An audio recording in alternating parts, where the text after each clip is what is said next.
निधे, हे कल्याण करने वाले, इस दुखाग्नि को बुझाने का कोई अगर उपाय है तो आप मुझे बताइए। जो मेरे हृदय में दुखाग्नि लगी है, हृदय चल रहा है, अगर इस अग्नि को बुझाने का कोई ऐसा उपाय है तो आप बताइए। मैंने बहुत अच्छी तरह से सोच विचार करके तुम्हें कह दिया है। तो दुर्वासा क्या कर रहे हैं? मैंने खाली तुझे नहीं कहा कि तेरा भविष्य उज्जवलमय हो रहा है, मैंने खाली नहीं कहा है। जब मैंने तेरे मन की व्यथा को जानना है तब मैं इसी वजह से तुझे कह रहा हूँ कि तेरा भविष्य उज्जवल हो गया है, कि भविष्य में तुझे कभी कोई ऐसा विषाद नहीं होगा, हर्ष मिलेगा। तो जब दुर्वासा कह रहे हैं कि अब भविष्य में तुझे कभी कोई विषाद दुख ऐसा नहीं मिलेगा, तुझे हर्ष मिलेगा।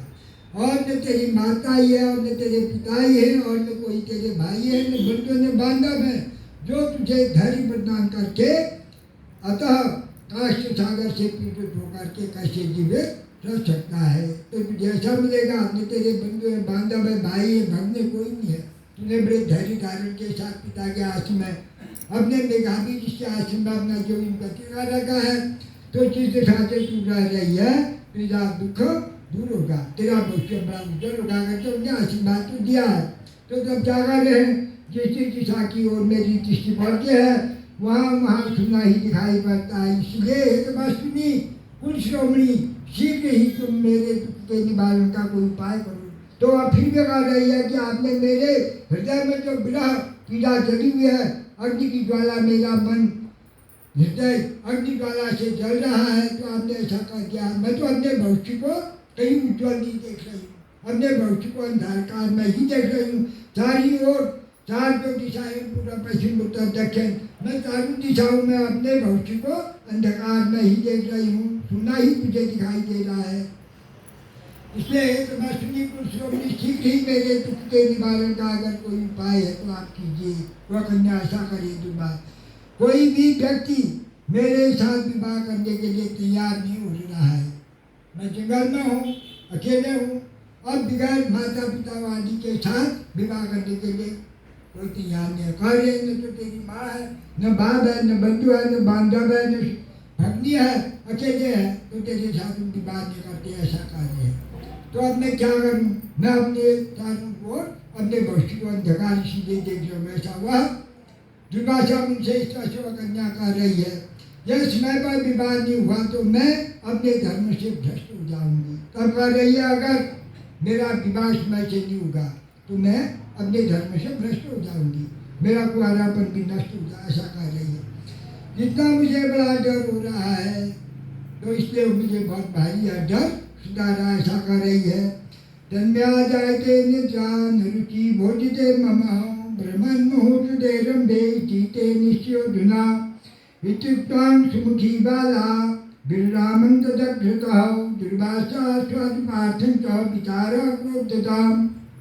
तो तब अब यहाँ पर वह कन्या क्या करे? इस कारण से न तो रात में मुझे नींद आती है और न मुझे दिन में खाने के लिए भूख लगती है और न मुझे कोई चैन है, मुझे हर समय बेचैनी रहती है। ऐसा वह कन्या मेघावी की, जिसके कन्या जंगल में जो तपोभूमि में है, देवर्षि किससे कह रहे हैं? दुर्वासा से कह रही है, हे ऋषिवर मैं मर जाऊँ, बस यही बात रह गया है कि मेरे मन में यही आग रहती है कि मैं अब कुछ नहीं कर सकती हूँ, मैं अपने देह को त्यागने के लिए तैयार हूँ, यह मैंने निश्चय कर दिया है। तो दुर्वासा से कह रही, यह कह करके तक तक आंसू गिराने लगी। दुर्वासा जी की तरफ देख करके आंखों से झड़ी लग गई, आंखों की धारा, आंसू की धारा बहने लगी। यह कन्या दुर्वासा उनके सामने चुपचाप खड़ी रह गई, आँख से आंसू आ रहे हैं, अब बोलने के लिए गला भर गया, बोल भी नहीं सकते हैं। तो तब दुर्वासा उस कन्या के कष्ट को दूर करने के लिए उपाय सोचने लगे। अब क्या उपाय बताते हैं? इतना कहा कि कहने के बाद महर्षि नारद बोले। अब क्या बोलते हैं महर्षि नारद जी? जिसके बाद श्री नारायणो वाचः इति मुनि तमाया सो निश्चयं बहुलास्तमा मुनिराज विचाराथ छंदा आशित सकृभा विलोक्यं बाला किमपि हितः निनादं सागर भूततः। तो उसके बाद क्या कह रहे हैं कि नारद जी क्या बोले?